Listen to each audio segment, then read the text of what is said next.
And before we settle down for all that festive entertainment lined up for the rest of the day, we've a roundup of the news now on BBC1, brought to us by Moira Stuart.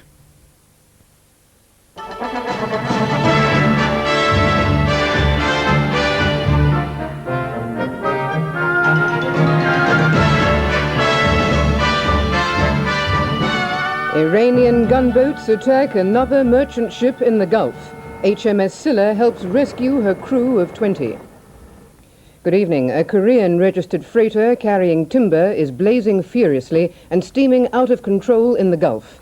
The Hyundai 7 was hit by Iranian gunboats north of Sharjah on its way to Dubai. The crew of about 20, some of them injured, were rescued by British and American helicopters and taken on board HMS Scylla.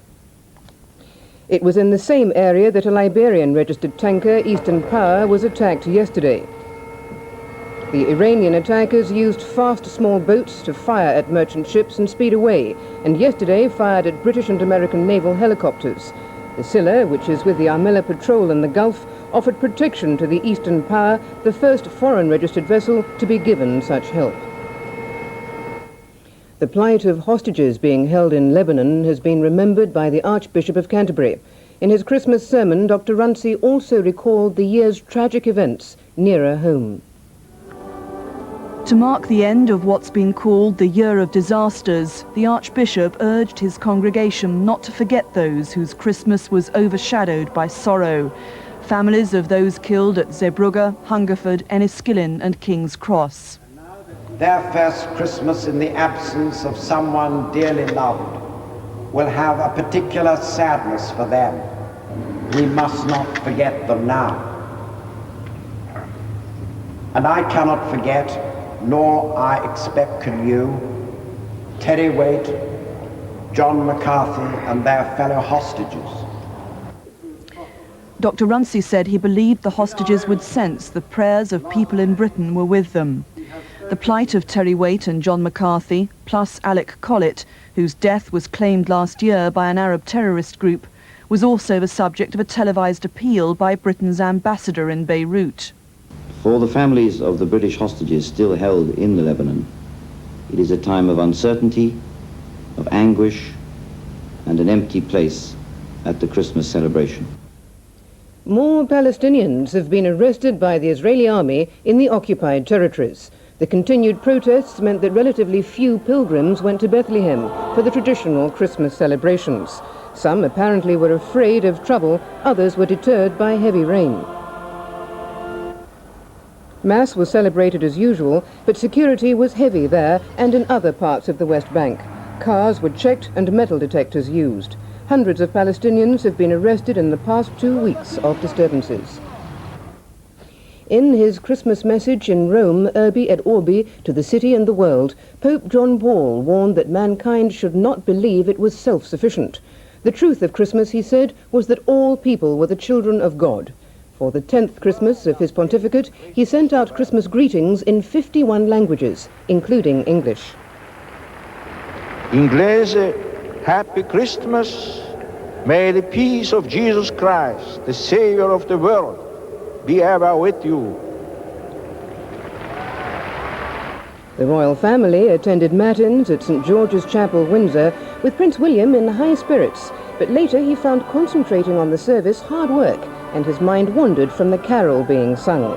His mother, the Princess of Wales, who'd caught the eye of the fashion-conscious with her three-quarter-length yellow coat and matching hat, gave him a consoling pat on the head.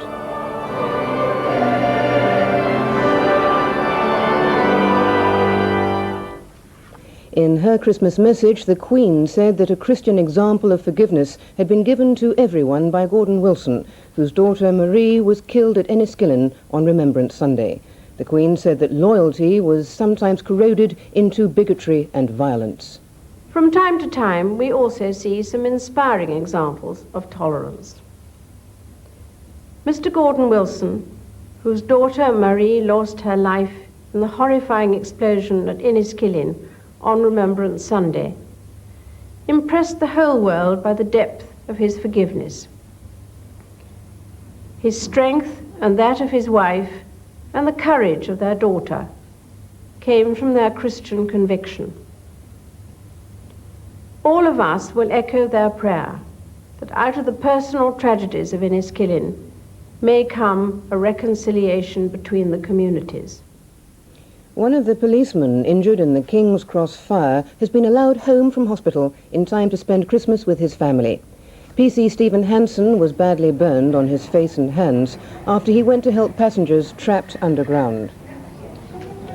Today, his wife and 3 children arrived at London's University College Hospital to take him home. Always had it in my mind to be out for Christmas Day, yes. And how is your hand now? It's very good. There's no pain whatsoever.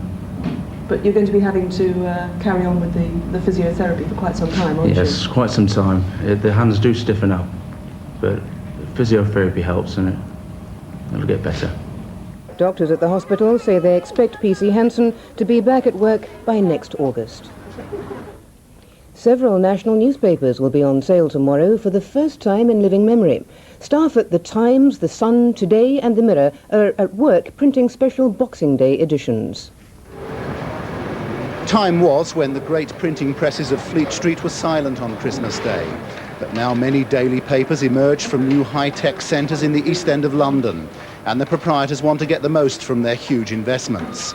Boxing Day papers means Christmas Day working. There's news around the same day on Boxing Day or Christmas Day any other day. I mean, the world doesn't stop. The Tokyo Stock Exchange, for instance, is open like a normal day and may provide our page 1 story for tomorrow. The distribution of the Boxing Day papers has caused some controversy.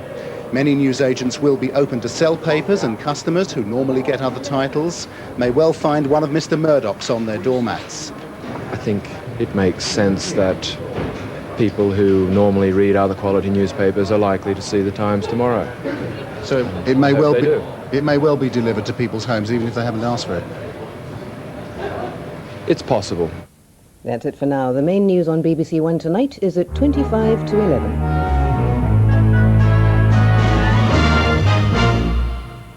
Hello.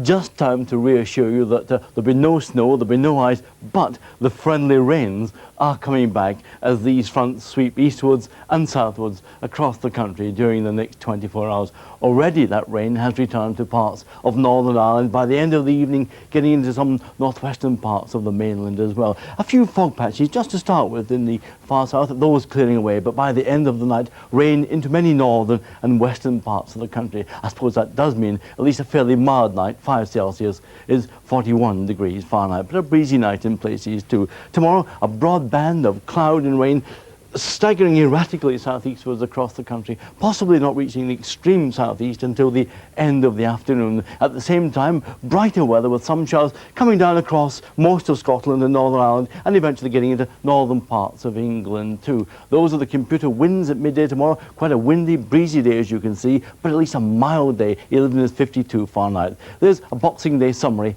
of all that.